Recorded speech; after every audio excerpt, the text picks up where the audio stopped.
Resepi campak-campak Ramadan Raya bersama saya, Chef Naim. Kali ni saya nak kongsikan resepi istimewa iaitu krepek kentang pedas. Kita nak kena goreng lah kentang yang kita dah potong nipis ni untuk dia jadi seakan-akan macam krepek.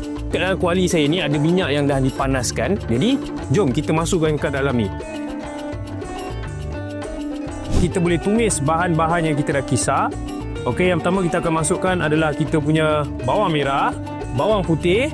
Saya dah dapat bau aroma. Kita masukkan kita punya hero, Maggi sambal tumis. Maggi sambal tumis ni dia lebih mudah sebab dia dah pecah minyak. Lepas tu dalam masa yang sama diperbuat dengan bawang segar dan juga cili. Sos tiram sedikit. Dan untuk hero yang kedua, sebab resepi saya ni tak ada menggunakan garam, jadi kita akan gunakan Maggi cukup rasa. Okay, ini akan melengkapkan kita punya rasa. Kita masukkan kentang yang kita dah goreng ni. Dan kita gaulkan semuanya sekali. Inilah dia resepi istimewa krepek kentang pedas. Rasa autentik, garanti menjadi.